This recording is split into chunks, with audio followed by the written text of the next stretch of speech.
Welcome to episode 6 of the Biltmore Church podcast. Our church exists to glorify God by making disciples of Jesus who reach up, reach in, and reach out. This podcast is a tool that will hopefully help you to do just that. We're in the middle of a 6-week teaching series about the gospel and emotional health called Can We Talk About It? And I know for me, this has been incredibly transformational, just dealing with some of these things that historically the church has not been willing to tackle for whatever reason. And it has been just really incredible to talk through some of these issues. My name is Tyler Flores, and I'm filling in for Christian Cooper this week, and I serve on staff here at Biltmore Church. I'm here today with our lead pastor, Bruce Frank, and special guest, Kelvin Moseley. Kelvin is our mature adult and pastoral care pastor. He also serves as the point person for our staff care and looking out for the emotional health of our team week to week. Today, we're going to be talking to Kelvin about his personal journey. It's going to be a little bit different. A lot of times we do it like sort of back and forth questions, but we're just going to be working through a little bit some of the journey that God has brought Kelvin on and emotional health. Kelvin, we're both here to learn from you and your story. But before we get started, I want to talk just a few minutes about this past Sunday, and just so that in case they missed it, guys, if you missed last Sunday, you need to get online and you need to listen to that or watch that. We were dealing with guilt, and that was the thing we were talking about. This whole series, emotional health, guilt was the subject. So, Pastor, what I'm curious about is there's a lot of ways that you can discuss guilt. There's just so many different avenues, and yet you chose Romans 3 and the gospel. You chose to meet guilt head on with the gospel. Why did you make that choice? Well, typically in the past when we've talked about guilt, the two that I automatically go to, both personally and teaching wise, are typically Psalm 32 and Psalm 51. They're very experiential in the sense of you've got King David. One of them's written right on the aftermath of his sin, and one of them's kind of after he's reflected a little while. And they're actually quoted. Psalm 32 is actually quoted the chapter after I used in Romans chapter 4. So all that it's kind of easy preaching because it hits everything. Romans 3, though, is the foundational part of, why we can actually get grace from our guilt. If you don't have that solid foundation, I was shocked when I look back. I have a little sermon history thing that goes back. Once you've been somewhere a long time, I've been here 14 years, you forget what you preached on text-wise sometime. So you go back there and I'm like, how in the world have I not actually walked through what arguably is the greatest paragraph in the Bible? That's what Luther called it. He's like, this is the greatest paragraph in the Bible. Wow. And as I went through it, I was like, there's another one. That's why I was like, this is like being at the Brazilian steakhouse, just more meat. And so I enjoyed it personally a ton. And then, just even breaking down some of those words and teaching it to our folks. We've talked about a lot of this stuff before, obviously, and we always wanted to kind of take it back to the gospel. But when it comes to guilt, if you don't understand the judicial proceeding that, because of what Jesus did on the cross, we have been declared not just not guilty, but been declared innocent and justified, then the other stuff, last thing I'll just say, the feeling of guilt comes from, the fact of guilt, and so we are guilty. Yeah. And so, trying to talk yourself out of that is not helpful, and nor does it's not substantive. So the substance is the gospel declares us not guilty. So that's kind of where the journey was. Right. I thought that it was super, super helpful. And what you said there, that I think guilt, it's a declaration. We are guilty. There's this truth to it, and I think dealing with it from a perspective of don't feel that. Maybe you should feel a little bit guilty, but then don't live there. Yeah. And the gospel can rescue us. Yeah. And I look back, and one of the things we didn't cover yesterday, that just time wise, is two things. One was there's a difference between guilt and shame. Shame, guilt is about what you did. Shame is about who you are. So shame, that we talked about shame in the first week. But then even the way that a follower of Jesus and a person who's not a follower of Jesus experience guilt can sometimes be different. I know before I came to Christ, it was a general sense of judgment. It wasn't one specific thing. And that's typically what the Lord does. He's like, you're a sinner, you're estranged from me, you're at enmity with me. And so that's kind of a little more general. But then when you come to Christ, a lot of times it's very, very specific. You spoke to your wife in a harsh manner. All right, you did this, and so that's just the sanctification process. And Kelvin and I have actually talked about it. We all check the sanctification box off in different order. Mm-hmm. And so sometimes people are immediately changed husband, but they still cuss like a sailor. And so that whole process is actually what we'll be talking about as we start 2 Peter here in a couple weeks. Nice. Yeah. Well, I'm excited. Tyler, one thing that I want to jump in, the mature adults loved the Redemption Center. That was absolutely cool. Went old school. Millennials had no clue what you were I talking had no about. idea. No idea what you were talking Did about. I explain it well where you could at No, least... you did. Okay. It made complete sense to me. Yeah, okay. It was baffling, but it made sense. It's green stamps. I mean, it is what it is. Couple of quotes that really spoke to my heart. If you're in Christ, it's impossible for God to be dissatisfied with you. There it is. And it just really resonated. I'm a recovering legalist and a people pleaser, and that just to know that God is pleased with me. And the other one that was just gold is religion says I'm messed up, my dad's going to kill me. Gospel says I'm messed up, I need to call my dad. Love it. Just really, in fact, that was one of the, in my Connect group yesterday, that was one that just everybody just, wow, what a powerful truth. Powerful truth. That's good stuff, man. Well, let's go ahead. Let's transition into sort of our next segment here. Let's talk to Kelvin a little bit. Can you just start by walking us through your story? I mean, most of the people listening here, they don't know you. Maybe they maybe pass you in the hallway if they attend here at Biltmore. But why don't you just walk us through your story? Give us the elevator ride version of your life story. All right, man. Most of all, thanks for. I just grateful to get to be a part of a conversation to share my story for God's glory. This series, I'm like you, Tyler. It's just been transformational, and so many of the topics have hit me because I've experienced so many of them as the story unfolds. But you know, as I share my story, I always start with 1 Corinthians 15:10 because it's Paul's confessional. He says, "I am what I am by the grace of God," and I truly I've come to believe that with all my soul. I love our worship music. I really love it when we sing the song "Mercy." Every time we sing that song, it's like it says, "I'm living proof of what the mercy of God can do." And if you knew me then, you'd believe me now. He turned my whole world upside down, and that's going to be my story. It is my story, but it's so cool. It says, "I'm alive to tell the story." How I've overcome by the mercy and grace of God, and so that's really the way I wanted to lead the story this morning, because I'm just only alive by His grace. Yeah. And you know, to get to encourage those who may be listening that are struggling. That's part of why I know God kept me here. I'm in a cool season of life. I love living in West North Carolina. I grew up here. So for the last 20 years, I've been back and love getting to serve here at Biltmore. But restorations happened in my life, and I'm going to get to share about that. But to understand the restoration of God, I have to take you back to the brokenness. Yeah. And every time I go back to the brokenness, it just sort of stirs that old pot, and it takes me back to some pain, but it also takes me back to truth of what God can do. I pastored 3 churches over the course of ministry, and I was pastoring in Seminole, Oklahoma, First Baptist Church, town of about 7,000. It's like pastoring in Mayberry, is the way I always saw it. But it was just a wonderful time. There about 9 years. Had 2 teenage children at the time that life sort of imploded. And I was really trying to take care of everybody all the time and really stopped taking care of myself. At that time, there was some chronic illness in the family. My mama, the mother of the kids, just really couldn't function. So parenting shifted.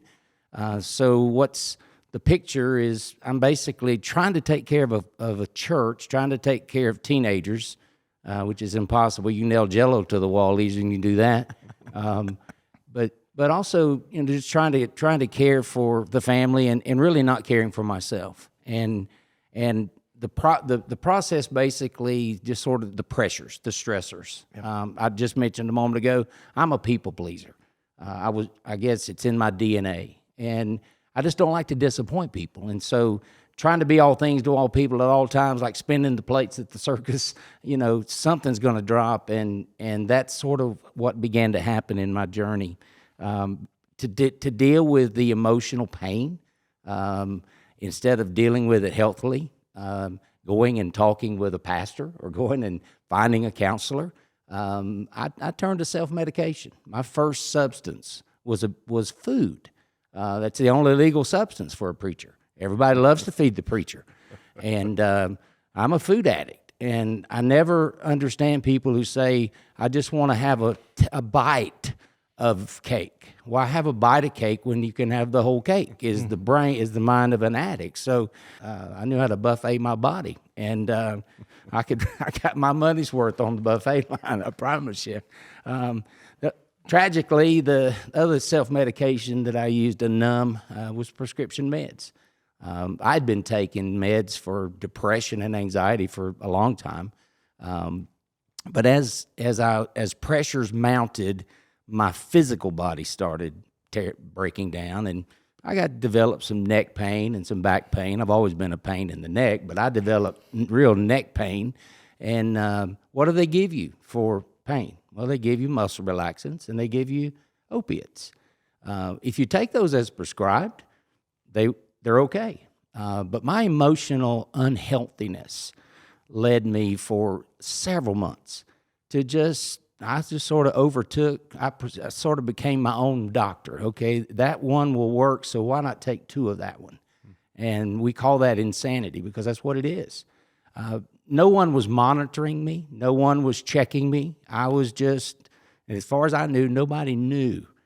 You could see my food addiction, but you couldn't see my prescription med addiction. But the overtaking continued. Never. My depression and that spiral, Pastor, that you put, that spiral of depleted and disappointed, disengaged, depressed, I really even got down to a lower one, despair. I really had reached the despair point, but I never thought about ending my life. I've tragically had to officiate several funerals for people that have overdosed.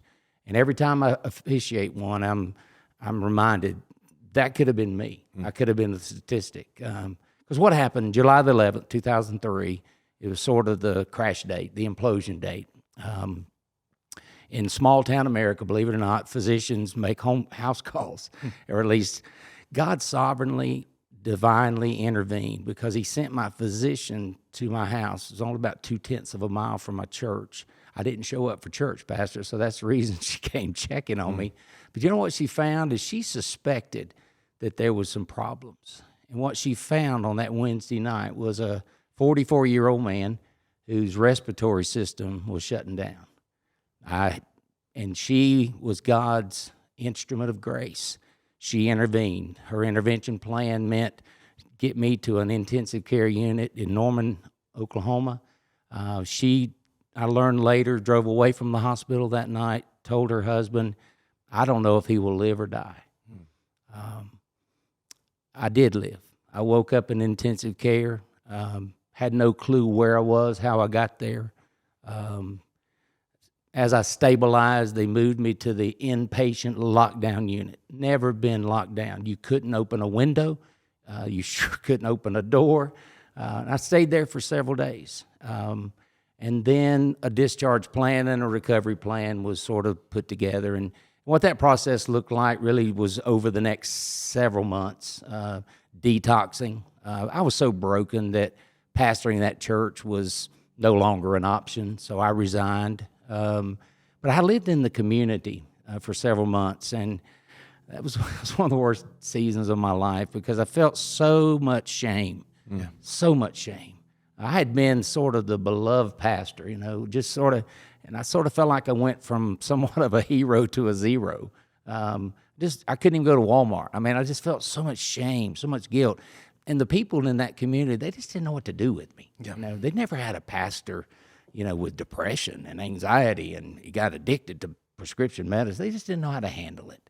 I didn't know how to handle it, but I'm detoxing all this time. I'm not overtaking meds, but life just was continuing to spiral downward. And I realized that I was not going to get better if I stayed in that community. I was actually serving as a hospice chaplain, and I would actually visit patients, and sometimes my crazy brain would say, well, what about switching places?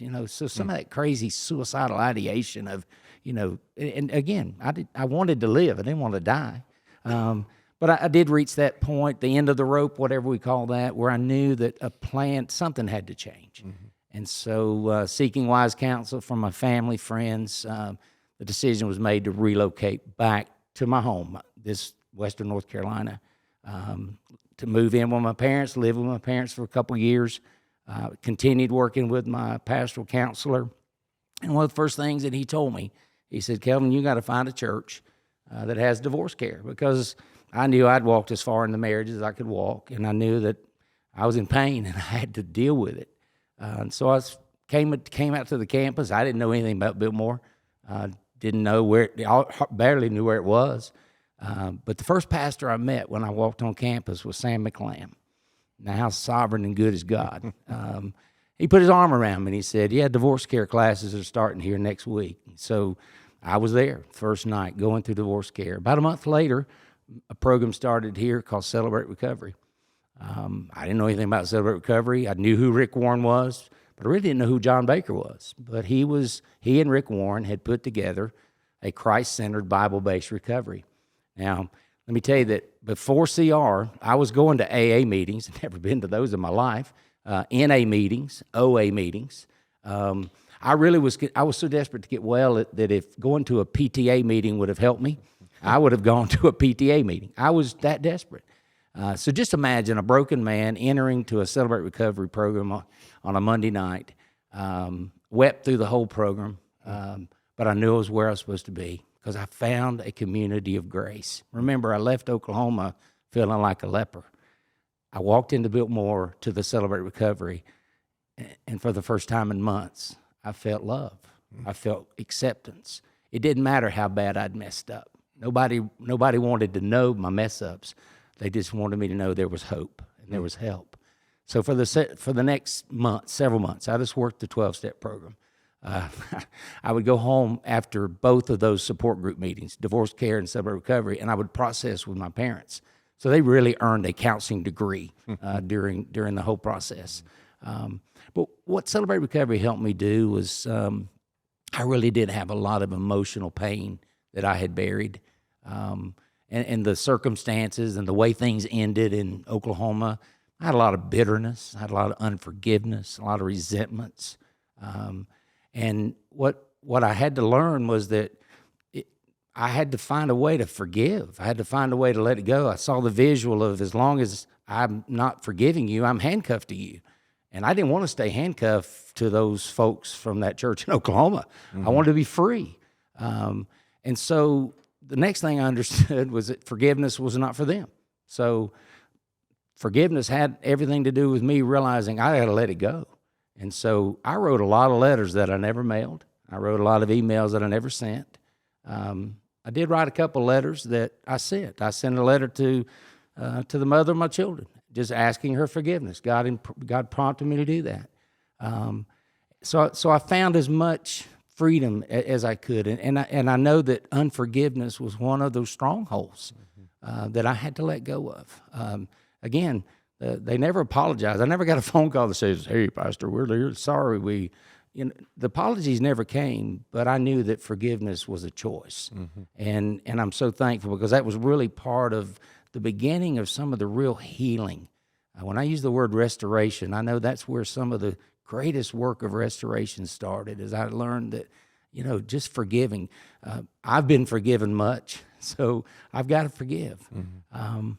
And so Celebrate Recovery, again, I'm always going to be a champion of Celebrate Recovery because I just know God used those two ministries to really transform my life. The word that I use to talk about recovery, and I just love the word restoration because, again, God does take you from the most broken state, and He restores.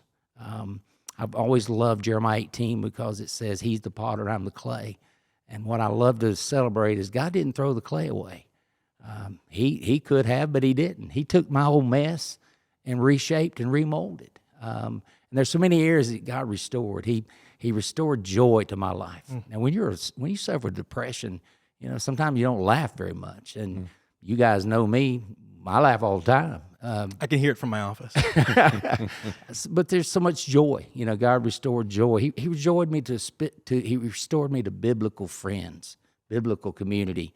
It was weird not being the pastor. I just got to go to a singles connect group class taught by Sam McLam. And I wasn't the guy that had to lead everything and be everything. And I just got to enjoy the biblical community. Now I know that I really had lived a lot of life in isolation, and that biblical community was everything. God restored relationships. My children, they were 18 and 16 at the time. And over time, God healed those relationships. My daughter, she forgave me quick. My son had a little more struggle with it. But I can tell you, sitting here today, God's healed all those relationships. Wow. And I just celebrate that every day. When you go through the ending of a marriage, you never know what's coming next. And, but I knew in my heart that someday when I was well, I might want to marry again, So God restored that. The first time that my wife Terry let me take her out to dinner, I actually said, someday I'd like to get married again. And her answer to that was, why would anybody want to do that? So I knew I had my work cut out for me. So for the next couple of years, I chased her. Okay, she ran fast, but she finally wore down. I wore her down. But we both realized that God had ordained our union. And so end of this month, we'll celebrate 16 years of marriage. Sam McLam let me teach a living single class for about 5 years, and while I was teaching that class, Terry and I got married. They almost threw me out of the class. And it's like, guys, you can't throw me out. I got a message to share with you. Which again, that was a healing experience as well. Terry and I have a blended family. We have 5 children. One of our daughters is in heaven. We have 10 grandchildren, 2 on the way. That'll make a tribe of 12, and 2 greats. All of this restoration, as Pastor knows, being called Papa is probably one of the best names that you ever get to hear. And I almost missed that, The day I walked my daughter down the aisle to get married, I had this overwhelming reality. Kelvin, you almost missed this. You almost missed this. It's almost like God said, I didn't let you miss it. By my grace, I didn't let you miss it. Again, God restored me to teaching. But the piece of my life that I really had no clue how God was going to restore was the vocational ministry. I never ran from a call to ministry. In fact, I ran to it. So I preached my first sermon when I was 15. So the call of ministry God never revoked the call. But I knew that there was some areas of ministry I was no longer qualified for. I knew that. But I just didn't know. And one day my dad said, son, what are you gonna do? I said, I'm doing everything Biltmore Church will let me do. I'm leading Celebrate Recovery. I'm teaching. So to my utter surprise, I get a call to go to lunch with the senior staff, and they want to talk about me joining the ministry team. Wow. And then the next week I went again on another visit, and it wasn't just a short time that I was invited to join this ministry team, and I still remember it was June of 2011, and the joy of driving on this campus and realizing that by God's grace, I was able to serve again in ministry, to love people, to serve people, I knew that it was only by the grace of God. Yeah. I knew that I didn't get myself here. I really love one of my favorite Kelvinisms is if you ever see a turtle on a fence post, you know it didn't get there by itself. And I really am that turtle on the fence post. I know that I am only here by the grace of God. I'm alive by the grace of God. I have life and family by the grace of God, and every day I get to, I'm in the 60-plus club, and ministry is so rewarding as we get to just love and encourage our staff, and that's been a joy of just because of my burnout in ministry. That's what drives my passion to love on our staff, to encourage them. That's why I ask them, what you going to do fun on your day off? That's why I say if you don't come apart, you're going to come apart. because I don't want anybody to drive off the cliff like I did. And if there's any way God could use me to help encourage him, just to be a safe person, I think that's what I found in my recovery journey, and I still find it. Biblical friend, and biblical counselors, safe people, really all help to bring a lot of healing and restoration to my life.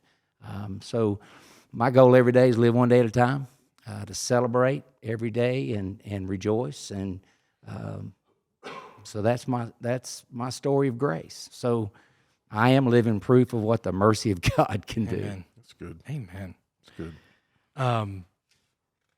So, Kelvin, that was very comprehensive in the sense that, like, you dealt with a lot of sort of the questions that were in my mind as you shared.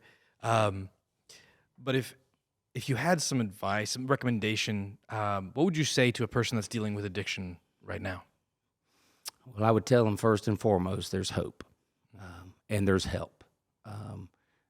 The first thing that a person struggling with any addiction, they need accountability, they need community, and again, the place that we encourage people all the time is come to our Celebrate Recovery meetings on Tuesday nights. Every Tuesday night, 52 weeks out of the year, Celebrate Recovery meets at Biltmore Church.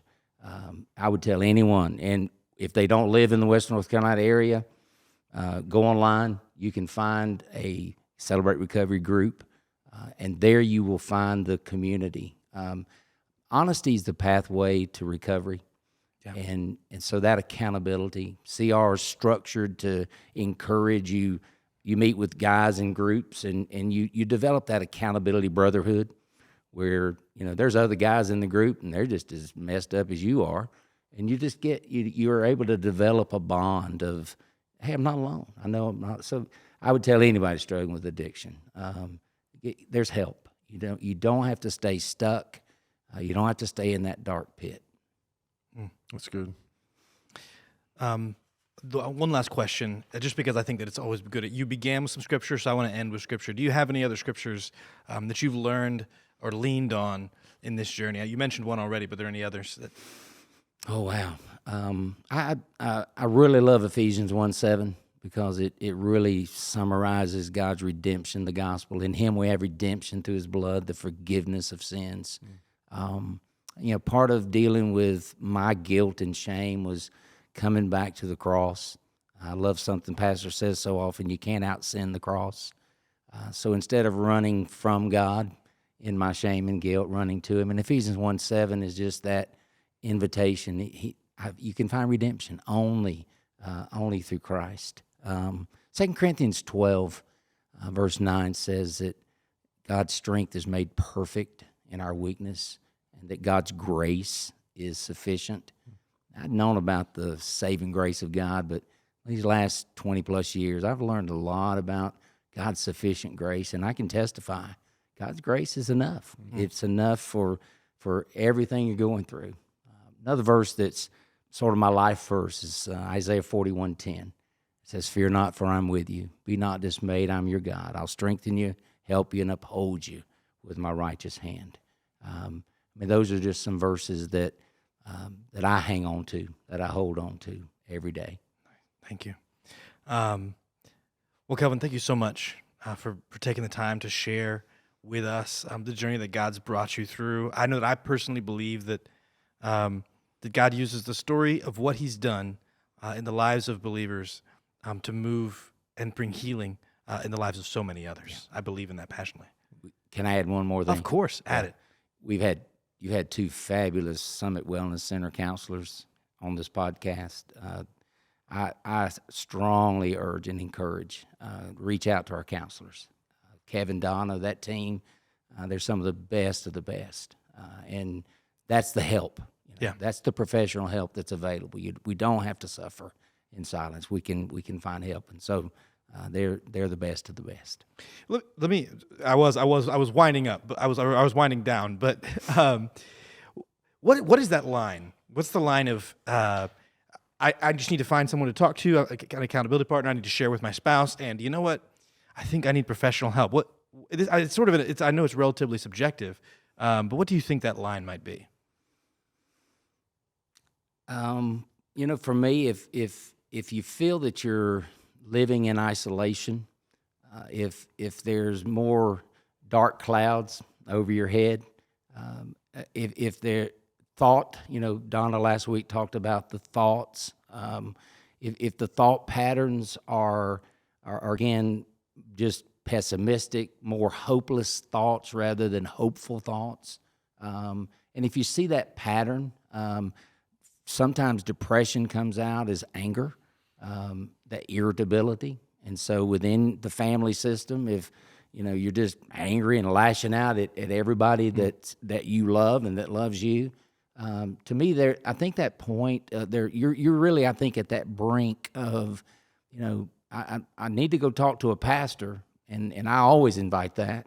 But probably the next step would be, I call Summit Wellness Centers, they're like surgeons. We're sort of general practitioners, triage guys, but we get to refer to the surgeons, and so that's what to me that's the line. Is Yeah, and especially if somebody's thinking about any kind of self-harm. Yes. They need to do that immediately. And I would say one other thing is if there's a repetition or a pattern that you cannot break out of. The first one, to Kelvin's point, sometime of that is as simple as just getting some community. And 95% of those things can be solved that way. But then there are some ones that's like, I need somebody, because a good biblical counselor is just a good biblical coach. Mm-hmm. I mean, they're not going to come up with even necessarily something you've never thought of, although Donna did a couple of weeks ago. I was like, never thought of that. I'm taking that sled illustration 100% of the time. But they're going to point you to the cross, but they're going to do so in a way and give you some practical steps to get out of that spiral. But I would agree, the Summit Wellness folks are amazing. Mm-hmm. Guys, if you've been listening to this podcast and you're hearing some repeated things and some repeated ideas, that is not an accident. That is on purpose. So if you're hearing, wow, I've already heard them say a couple times, I probably should maybe call somebody or get in a group. Yes, please. There is no substitute for the gospel, and there is no substitute for real accountability. And at some point, there is no substitute for just getting some professional help. So if you've been listening to this podcast and you've been on the fence the whole time, like, I don't know, maybe just do it. Just get some accountability, lean on Jesus, and maybe talk to somebody. Guys, thank you so much for taking the time, for jumping on today. I really believe that this is going to be an encouragement. Kelvin, thank you so much for sharing your story. Before we wrap up, guys, just a reminder that we want to hear from you. We've been having people submit questions, and we've been covering a lot of that, and we're going to continue to cover that. So send in your questions. You can email your questions into podcast@biltmorechurch.com, and we'll hope to discuss them somewhere along the way. We also have a website. Hopefully you've heard about it already, but just in case, a website set up with all sorts of resources, canwetalkaboutit.com. So make sure you check it out. There's stuff there that can be incredibly helpful for you. And lastly, some exciting news. We've gotten a lot of really great feedback on this podcast. The original idea was just to run it for about 6-7 weeks. But because of some of the great feedback we've had, we're going to continue. We're going to roll on through the rest of the fall, through the rest of the season. We're going to take a break next week, and then be back in the following week to cover some additional topics.